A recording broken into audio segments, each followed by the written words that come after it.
Good afternoon. Today is January 13th, 2025. This is the Building and Grounds Committee meeting for Frederick County Public Schools. I'd like to call the Building and Grounds meeting to order. We have a motion before us, we have an agenda before us. Do I have a motion? I'd like to put a motion that we go for the agenda. I'll second it. So we have a motion on the floor. It's been properly seconded. All those in favor signify by saying aye. Aye. None opposed. We have an agenda. I'll turn it over to Dr. Hummer. All right. Thank you so much, Mr. Chair. Again, Happy New Year, everybody. I know we had an extended break there for students with all of the winter. I also want to just take a moment to thank our facility services and our custodians for all of their hard work during the last week with getting our schools prepared, sidewalks salted and shoveled. Mr. Davis and his team are out there, custodians. The work they do out there is definitely a lot, and I greatly appreciate all that they do. I was out there driving around talking to some guys who were plowing and some custodians who were shoveling, and it's a lot. It's a lot of work, and we greatly appreciate that. So thank you, Mr. Davis and your team, for getting our schools ready and prepared. So thank you, Mr. Chair, for allowing me to provide those accolades. So with that, I do want to jump into the agenda for this evening. We do have quite a few items that are for information only, with one that is for action. So we're first going to provide you all with an update to our CAP and our CIP projects. We're also going to give you an update on our fourth high school A&E selection process. As we mentioned to you all, we will give you and provide you all with regular updates with where we are with that process. And please, we want to answer any questions that you might have. And then we're also going to jump into the diesel program. I know we have talked about this in regards to adding that program over to Dow J. We do have some work to do in regards to getting that program prepared. There is some dollar figures associated with that, but we want to provide some information in regards to what that's going to look like. We also have an update with the Jordan Springs modulars. I hope you all will be very pleased with this update, with the diligent work that the team has done in regards to this. So hopefully will save us some money there. And then the only action item that we have is this is from the construction that is happening over there by Sharando High School. There's a request for the Frederick Water to have an easement over there in regards to that new neighborhood going in. So we're going to go ahead and jump into that as well. So with that, Mr. Chair, unless there's no initial questions, hand it over to Mr. Goodwin and his team. Thank you, sir. All right. Thank you, Dr. Hummer. Mr. Chair, members of the committee, good evening. It's great to see you, Mr. Funes, here joining us tonight. So thank you for being here. We'd like to start our first agenda item tonight with our CAP project update from Mr. Brian Davis, our Facility Services Director. So, Mr. Davis, if you wouldn't mind coming on up. Thank you, sir. Good evening, Mr. Chair, Mr. Funes, Dr. Hummer. Thank you for the kind words. I appreciate that. Team worked very hard, so it's nice to be recognized. So, just brief update tonight about projects that are ongoing under the facilities group. We've got two asphalt projects, Redbud and Armel. We're going to go ahead and take care of those in the spring when the weather breaks. Nothing we can really do with that right now. Sharando High School, it says one boiler replacement. Later in the slide, you'll see a second one. So we have two boilers being replaced starting in June. Apple Pie plumbing fixtures and Bass Hoover plumbing fixture replacement. It's full school, by the way, just to be clear. Blau Brothers was awarded. We'll start that in April. Bass Hoover interior painting starts next month. Looking forward to that. Two big projects, James Wood Middle School and Apple Pie Ridge roof replacements. Both are needed. James Wood starts in March. Apple Pie starts in February. James Wood Middle School is a partial replacement. It's not full. A lot of it's already been done already, so we're just kind of finishing up the building there. Apple Pie is a full building replacement. So Apple Pie Ridge boiler replacement 2, Stonewall boiler replacement 2, and Bass Hoover chiller replacement. The dates for starting Apple Pie and was it May and June for Stonewall, and then July for Bass Hoover. Same company. You can see how we stagger it out. Durations are about a month and a half to have these installed. Some unobligated funds that were awarded to us late in the year last year. This is the second Sharando boiler here. It'll start at the same time period as the other one noted. 2-month duration to get them in there. Sharando High School track resurface. We're in the process of bidding this out now. Tentative date is June. That's when school ends. That will take care of the track and also the Millbrook tennis court up there in June when school is out. So we won't do those during school. Bass Hoover boiler and water heater, we're still in design with that. Orchard View windows and doors, whatever's funds are left over for these 4 projects above, we'll use for the doors and windows. So really just a brief update on where we are. We got a lot of dates set in stone, so we got these things starting to roll pretty good. And then just kudos to the team for a pretty good snow removal effort we had this week. So I enjoy it. It's fun for me, but I don't know. Any questions from you guys? Are the roof replacements asphalt or are they metal? They're membrane. So the one at Apple Pie is a ballasted roof, meaning we're going to put the rock back on it. The one at Jameswood Middle School is EPDM membrane. Flat roofs. Flat roofs. They're both flat roofs, Right. yeah. So far as the boilers are concerned, was there any chance of standardizing the manufacturing? Not, as we move forward, yes. On these, we're going to have to go with what fits the current system already there. To go and standardize this would require a lot more dollars and things like that for piping, pumps, and equipment and electronics. I think moving forward, as we've discussed with Mr. Kenny, as we look at all the schools moving forward or additions and all that, we'll standardize moving forward. So, Thank you. sure. And I just wanted to take a minute, I know Dr. Hummer already hit on it, but, you guys are going out, pulling out those early morning hours, getting and making sure that kids can get to school safe or calling it off, based upon road conditions. You guys are out there doing the dangerous work by assessing that. So I want that to be noticed as well. And it escapes me what school I went to the other day, but it looked phenomenal out there. I know the meetings that we've had up here at the board office are looking great. The only thing I wish you guys would have done is took some drone footage of it while you guys were doing it. That'd have been Noted. We'll do that next good on the time. highlight reel. Yeah. But yeah, I appreciate it. Thank you. Okay. Thank you. I appreciate it. It means a lot, and I'm sure my team's listening, so they'll hear it soon. Cool. Great. Thank you. Dr. Hummer, I suppose we'll need to get a new department, the drone department. Hey, if you all want to support that, we'll do it. Drone committee. Absolutely. Thank you. Have a good evening. I want one that's big enough for me to sit in. Okay, we'll look into that. Thank you, Mr. Davis, for your good report tonight. Appreciate that. We're now going to move to the CIP project update with Mr. Kevin Kinney, who's our Assistant Director for Planning and Construction. Mr. Kinney is going to walk you through a number of projects. I know most people think we only have 1 or 2 projects that we probably work on here just as a joke. We actually have many, many projects. So tonight he's going to give you an update on each one. Thank you, Mr. Kinney. Or as many as you would like. Dr. Hummer, nice to see you. Members of the board, Mr. Chair. Well, we track a lot of projects, as Mr. Goodwin just said.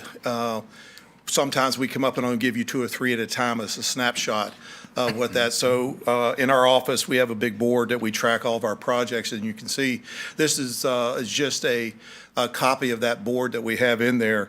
I'll go down through, touch on a few tonight, and so will others here with the team.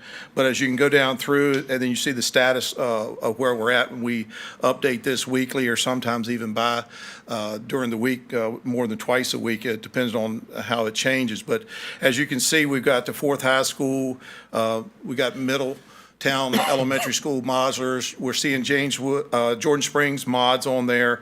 Mr. Goodwin will give an update on that here just a little bit. But then you go right into, we treat those projects as separate from the Middletown expansion and the Jordan Springs expansion because of the timelines and the complexity of those projects. We got the Dow J. Howard data lab down there in conjunction with the diesel lab, and Mr. Thompson also will speak on the diesel lab and criminal justice and what have you that in a few minutes. We got Woodside Lane, which we're very excited about after many years working with VDOT, and we've got funding for that project to move forward to get that improvement over there. As you go down through, you'll see some are not funded. The Gainsborough Road project, we're in early discussions with Bass Hoover, and that says modular classrooms. We're also doing a parking lot reconfiguration there. We're working with our task order contract Pannoni on that. Jameswood Middle School modulars, same kind of status there on those next 3 there, as you start early on to find out the logistics and find out the need, and then also find out will they work, things like that. So those projects are integrated right in with our everyday work. We have scheduled meetings with those. You got Bass Hoover parking lot, which is I've before mentioned there. We're into conceptual design there, try to figure out, we'll sit down with the staff, people involved to make sure everything from the parking queue, the student pickup areas, what have you like that. We're working on that simultaneously. You got Sharando High School, which is our master plan. Those, that area there is where everything we're incorporated into the land we've acquired. How do we make the bus loop better? How do we look at future additions? How do we integrate it in with the Warrior Drive upgrades? So the master plan, we're starting that this month there. That was been a project that we was funded for the design on theirs. School board, with the planning and construction office, we're being relocated. We have that on our radar screen. And then, of course, we got Jameswood High School renovation and Indian Hollow renovation is completed. But I'll pause there in case anyone has any questions on any of the items on that list, if you've read them earlier. And if not, I'll just go into the Jameswood High School update on there. So, Has there been any plan for the Frederick County Middle School entrance for busing near the railroad tracks? yes, sir, that's the Greensboro Road on there you see on that project there. That is being done mainly downtown now. The county took that over, their Frederick County Planning and Zoning Department, so we're working in conjunction with them, but they're taking the lead on the design and then also the funding of that. So not only the Green T, that whole intersection on 522, but also our new interior loop. That's all going to become one project up there. But that's the Gainsborough Road project there. Okay. No other questions? All right. We'll go right into Jameswood. Jameswood is rounding third.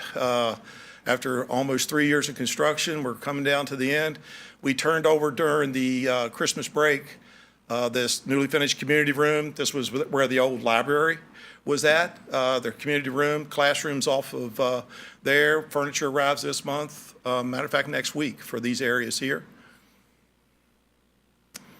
When we transformed over during the break, if you're the picture at the right, you're standing in the cafeteria, kind of that hallway, connector hallway. The picture on the left is the other end. You're standing at the upper level of the media area. So this is the main street, main corridor now, the boulevard, which you can come right in the front door and go all the way to the media area is what you're seeing here now. These gentlemen, so that to give you a reference, community room there on the left, there's those windows you see there where the gentleman in the safety vest and what have you. So these areas are now open up, as are the upper level classrooms. So now the flow is pretty much how it's going to be when it's all completed. This here gives a phenomenal flow throughout the building, wider corridors, everything that we were going for there. So this work was completed during the holiday break. What couple of the features that we was able to integrate in is look something that this is with strip lighting and some wood framing.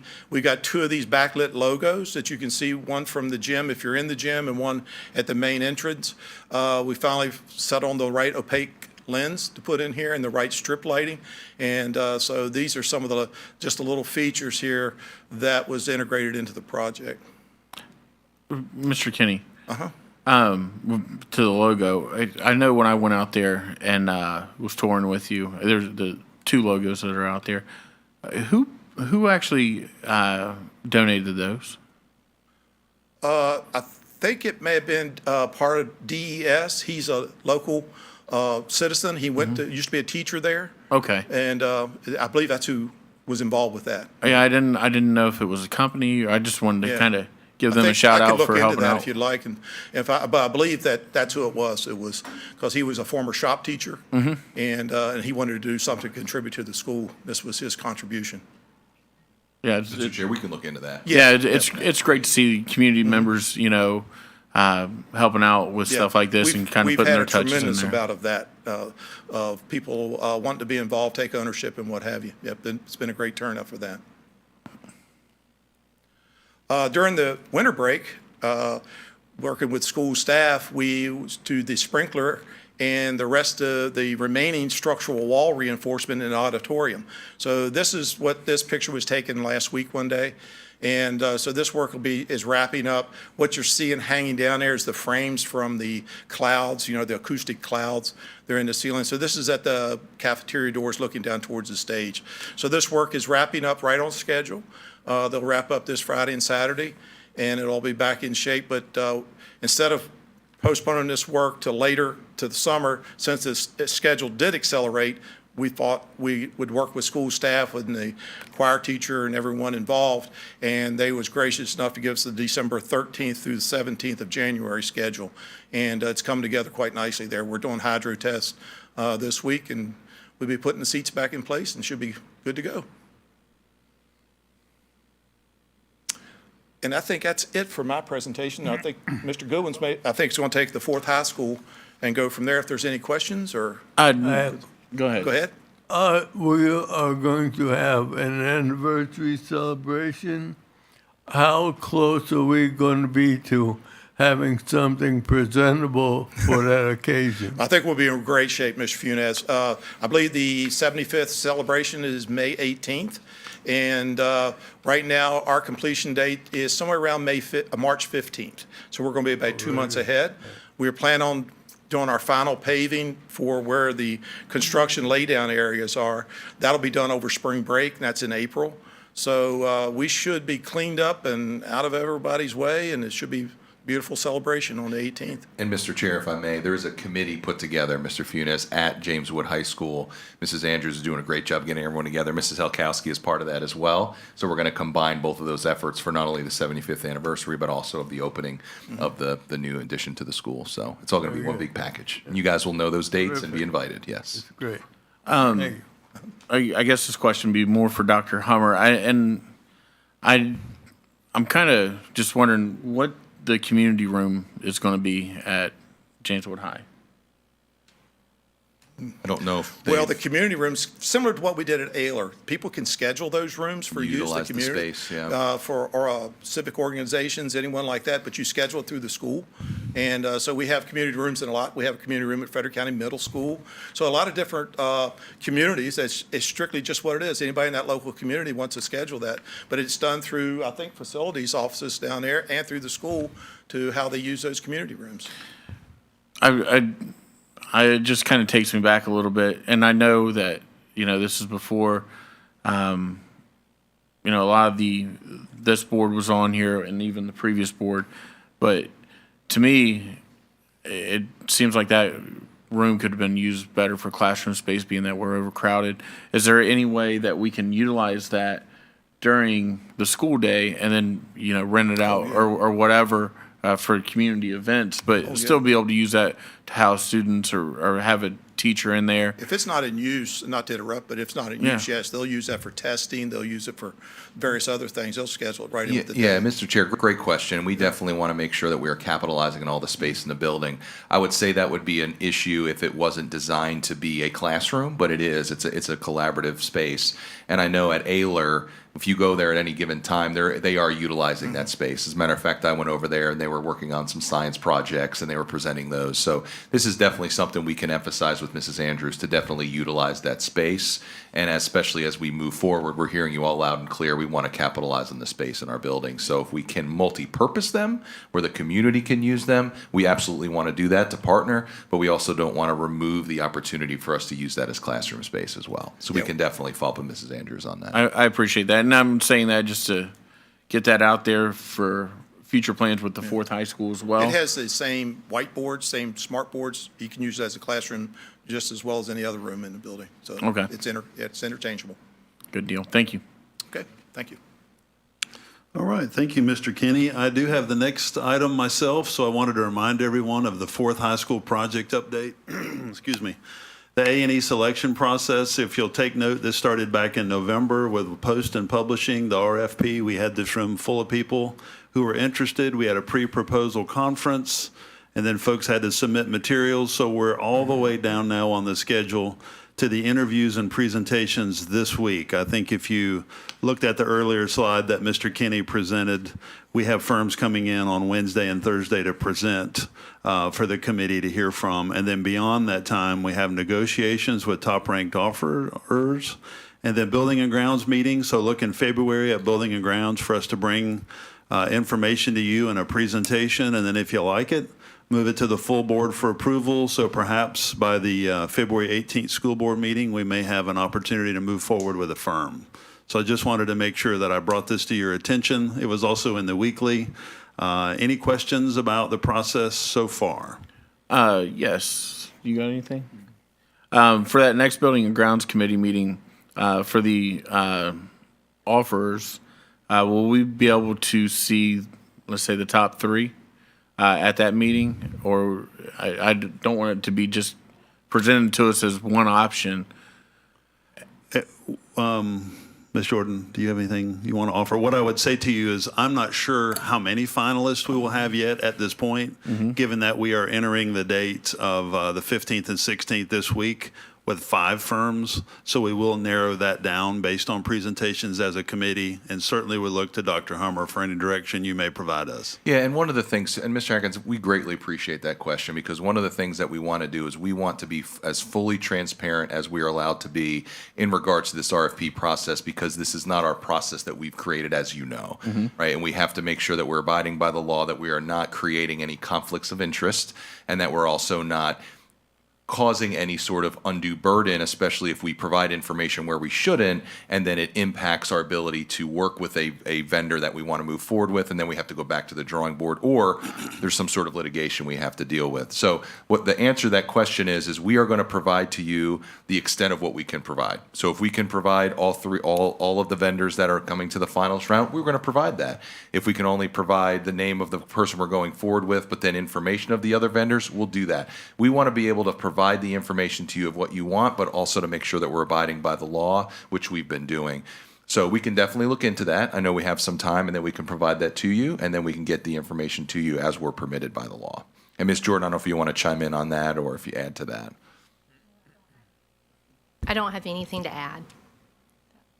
Okay. Does that help, Mr. Chair?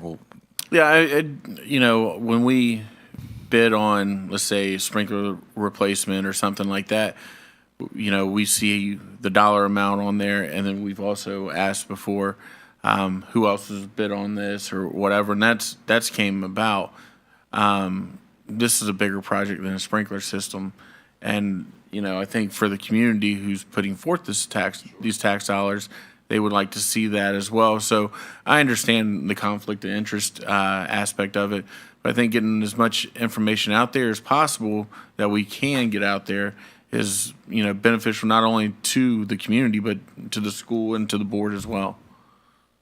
And I will work with Dr. Hummer and Ms. Chapman in finance to find where that line is. So we, like Dr. Hummer said, we can give you as much information as we can without getting into any trouble. Yep.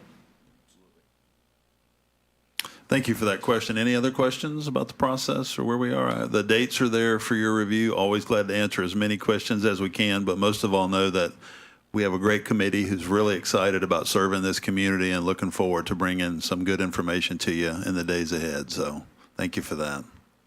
All right. Our next agenda item that we have is in regard to the diesel program at Dowell J. Howard. This has come up a number of times from an interest standpoint. And in this building, in this very room, we have the Ben Thompson, who is here to come up to the podium and get all of us the information that we need about the diesel program. So thank you, Mr. Thompson. Thank you. It's quite an introduction. I hope I can live up to it. Yeah. So, Dr. Hummer, Mr. Atkins, and Mr. Funes, good to see you guys this evening. So, yes, absolutely.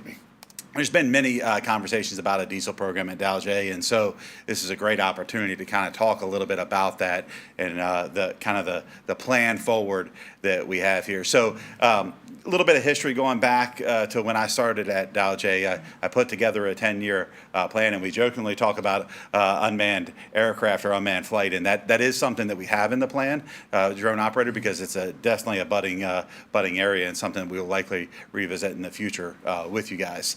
So a little bit of history here. Diesel program has been on the planning document since 2022. When we were doing the data science lab, we had this opportunity to hopefully get a small diesel lab where we could start small. And the idea was that with what we thought was going to be the opioid settlement funds, we'd be able to enclose the courtyard to become our criminal justice lab, because our program has quickly outgrown the size that we can house within Dow-J. And so for the first time at Dow-J, we're at a point where we're out of space now. And so what has happened, unfortunately, is those opioid settlement funds were not able to be utilized entirety for the closing in of the courtyard. And so we've had to move, because we currently have these criminal justice students.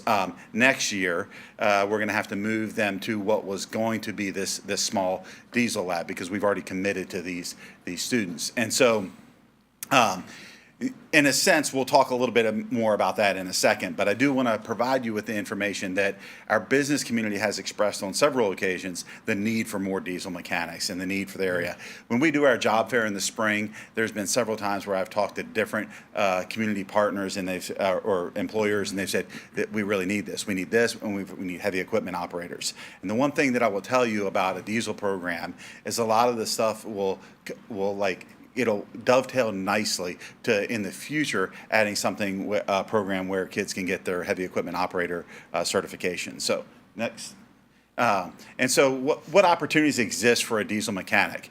So trucking industry, data centers. Data centers are huge. If you've been to Loudon, you'll see the rows and rows and rows of the diesel generators that sit behind a data center, each and every single one of them just waiting to start in the case of a power outage. Farm tractors, harvesting equipment, construction, heavy equipment, medium duty equipment, forklifts, mini excavators, the auto industry. One of the things I'll share with you that's interesting about the state diesel, or the course for diesel in the state of Virginia, is it goes together with equipment. So kids will also learn on working on forklifts and small equipment such as that as well. And if we look at our projections, state projections, high area for diesel mechanics, high need area, up to a 34% projected increase in the next 10 years here locally. Bureau of Labor and Statistics states that a diesel mechanic in this area will have an average salary of $60,000 to $80,000 and even more with experience. This gives you a little bit of more information about a program explanation. So every course throughout the diesel program is a 2-credit, 3-hour long. So it's 3 hours long. So basically 3 hours every other day. So you're looking at diesel year 1, general maintenance of medium and heavy duty trucks and equipment. Year 2, diagnosis and adjustment of medium and heavy duty trucks and equipment. Year 3, advanced instruction and repair of medium and heavy duty trucks and equipment. And it includes credentialing for kids that complete this course, includes but is not limited to ASC certification that is recognized industry-wide. So now we talk about a little bit about the cost. Now, the first number that you see there is the $2.365 million. We've worked with Mr. Kenny on that. I've also worked with Mr. Thurgood in terms of projection to make sure that we're being as careful as we can with the tax dollar, but also executing something that we'd all be proud of. So the cost per square foot is a little bit higher because of the size of the project being smaller, and that information Mr. Kenny could explain in detail. So the additional thing that I want to share is we believe that a portion of this cost, maybe in the neighborhood of about $500,000, can be offset by some opioid settlement funds, but more information would have to be gathered by in working with downtown to get that information to be sure. Initial conversations are promising there. So there are some complexity in terms of this is would be part of a larger building project, in the sense that the courtyard would essentially become the criminal justice lab at that point, but it's a little bit too big, or I guess if you would be, to be careful with your square footage. We could also fit in a health clinic there that would hopefully be paid for by the opioid settlement funds. Next. And so the last thing that I want to share, I believe this is my last slide, is, and this is 2 more slides, sorry, is very important, is that through our student interest surveys, we have almost 700 students that have expressed interest in some form of the diesel program. So hard data right there. 700 kids have said they're interested in either diesel technology or some aspect of that at Dalj. And then the one thing that I was hinted to earlier is down the road, it would dovetail nicely with utility and heavy construction, because that's the point at which kids could learn to operate this machinery on a very fluid basis, so that they can learn to, or they can get the heavy equipment operator certification, which would be extremely valuable in the construction industry.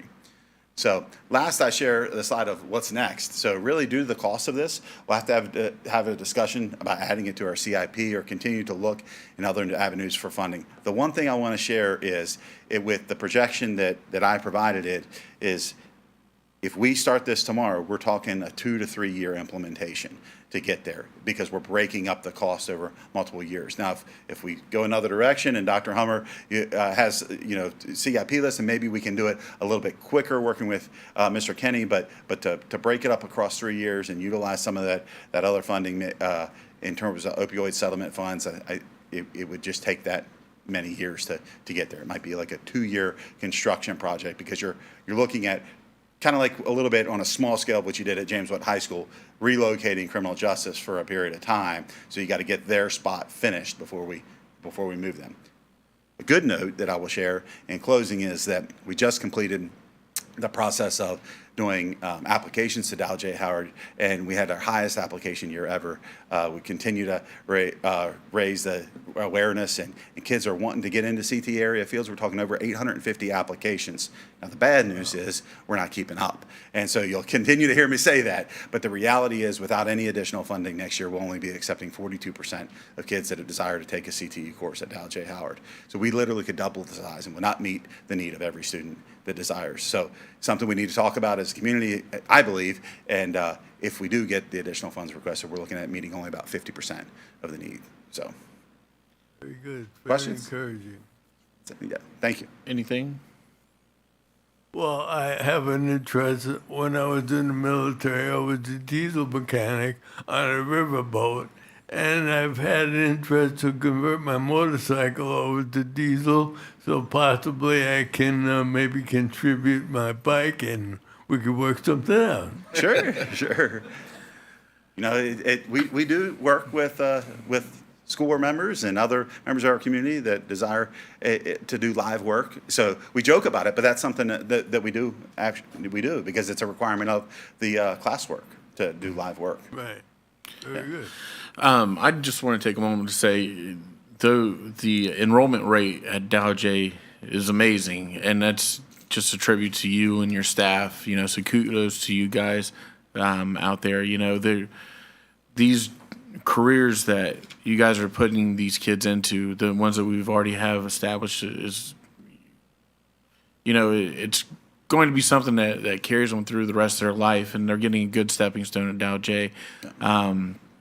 I know I had a conversation the other day about just the way classroom instruction goes on there. It's a little bit different than the other high schools, you know. And so whatever ingredients you guys are mixing, keep going. You guys are doing wonders. I'd love to see this diesel mechanic program going in. I know you talked about data centers. I'm working at a data center right now. We've got 96 generators on top of our building, CAT generators, huge generators. And somebody's got to maintain those. Somebody's got to build those. Somebody's got to have them fired up. And that's local students that will be taking those positions. And I think that estimate of $60,000 to $80,000 was a little bit conservative, because I know some of these diesel mechanics out there are really raking in the bucks, and maybe it's because of experience or whatever, but I know they're getting a lot of overtime, their own trucks to drive, everything else. So there's a lot of benefits to it.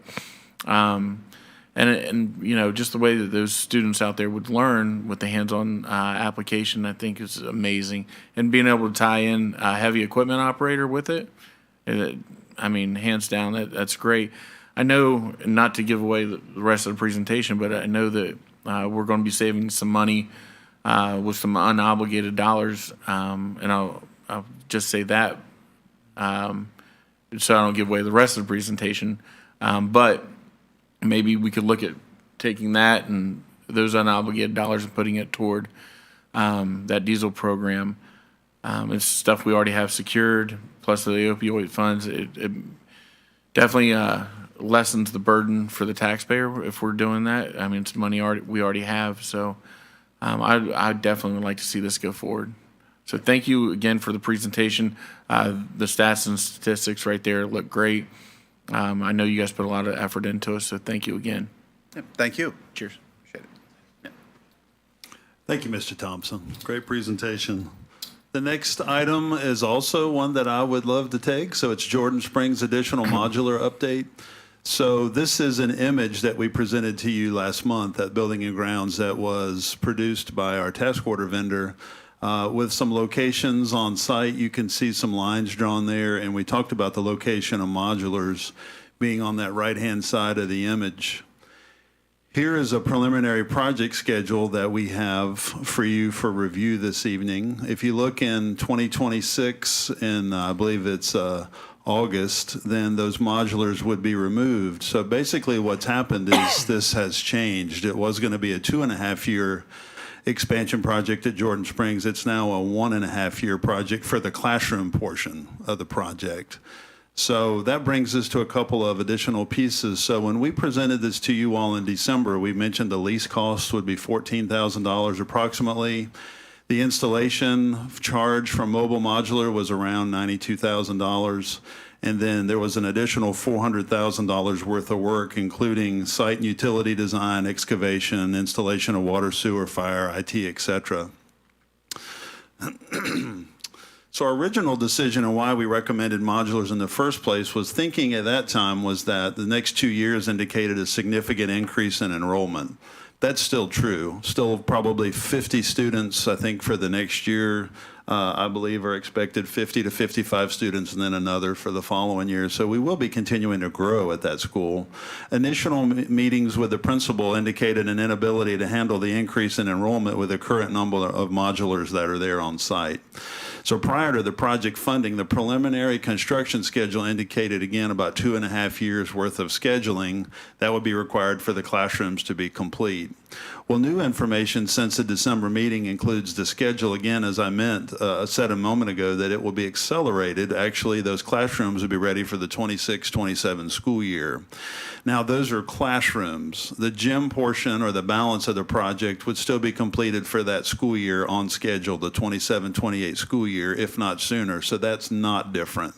What is different is the classroom portion of the project. So as a result of that new information, we held conversations with the principal. We also talked with our task order vendor and asked them basically, can the school operate without modulars being added for 18 months?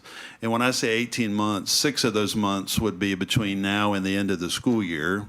And then we're talking about 1 full school year. So after talking with the principal who's there, he indicated that he believed that could be the case. So the answer is yes. We have a veteran principal of that school.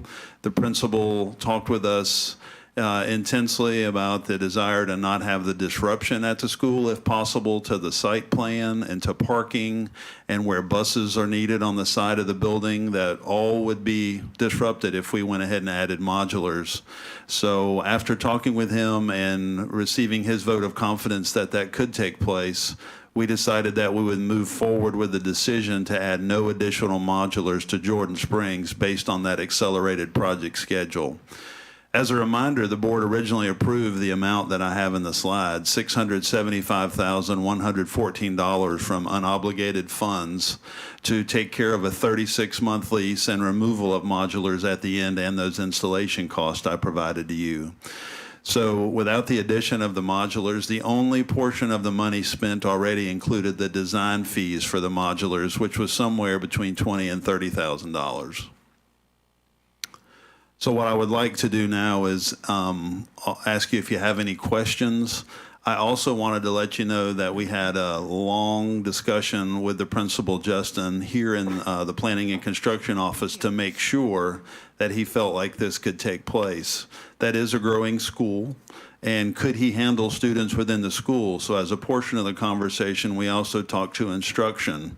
what were the allowances on class size for the class reduction initiatives at the school, Title I considerations, all of those other things.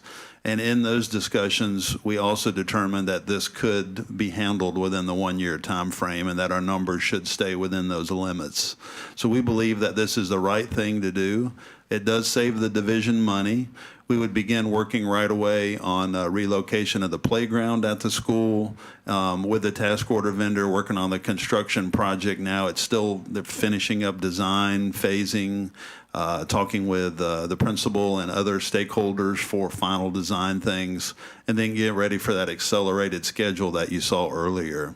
So any questions that you may have, I'd be happy to answer. Questions? I'm just want to say I'm thankful for all the work that went into this. I mean, you guys just pretty much saved $675,000. I mean, hats off to the team for that. I know it took a lot of coordination, a lot of planning, and it's amazing. Like I said, I'd like to see that money go toward the diesel program, but I know that's going to have to come to a whole board decision. But yeah, I know it's going to be a little bit tight in Jordan Springs for about a year, a little bit tighter, I should say. But yeah, under Justin's leadership over there, I think we'll be sitting in a good spot. Thank you for that. I think this is a great example of planning and construction, all the stakeholders in this building and you all in the school working towards a common goal. And I want to express my gratitude again for the leadership that the principal and administrative team brings there, and the teachers who are going to be the ones in the classroom, and our cafeteria folks, and all the other people who are working inside of that building as we make this take place. So it really is a team effort. It does save money. I know Dr. Hummer is continuing to work on how we will spend that money. It sounds like there are additional ideas offered tonight, but I'm grateful for the feedback you provided. I'm still poking that bear, though. So thank you. If there are no other questions, all right, we'll move on to our final agenda item tonight. So this agenda item is Frederick Water proposed easement at Sharando High School. Here with us tonight, I have Mr. David Frank from Pinoni, who's going to come up to the podium and talk with us a little bit about the project. I'm recommending that we move forward with this opportunity to provide easement for this pump station. That's something that we really need in the community. We'll actually benefit from the pump station ourselves, and he'll provide some details and then answer any questions, and the rest of my team's here to do the same. So thank you, David, for coming up.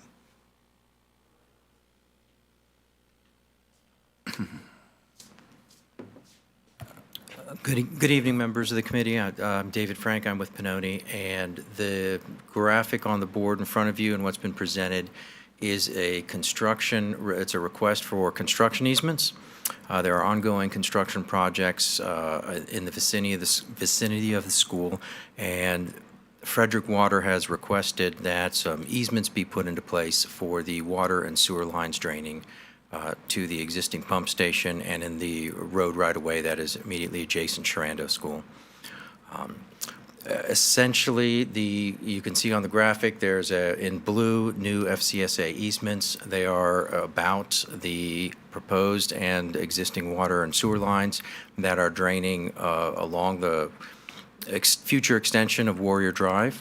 There is a right-of-way reservation that is already in place there, and someday in the future, Warrior Drive will be extended, and that will become VDOT right-of-way.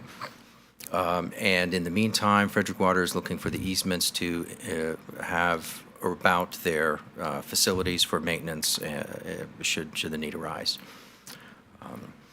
The extent of the easements are pointed to in blue. What you see in gray, like a darker color, are the existing easements that are already cutting through the Sharando facility. And in red, you can see where the existing right-of-way dedication is for the VDOT roads for Berkeley Street and Warrior Drive. If you look closely, I guess I should have started with this. What you're looking at is the entryway to Sharando High School. And it is where the bus loop comes around. It is the busless drive where the new FCSA easement label is in blue. They come around there, and then they pull northward a page up out to 277 Fairfax Pike. If you have any questions, I'm here to answer. Couple questions, Mr. Frank. How long will this take? The construction, the putting a pipe in the ground? The actual construction would occur when the contractor is currently out there constructing right now. All construction is we're minimizing impact to the schools, and the contractor has been doing the construction off hours. So most of this construction would occur during the summer or during breaks when there is no school activity occurring. So right now, we would expect this construction to happen next summer, although the easements would be in place theoretically long before then. So you're talking summer 2025 or 2026?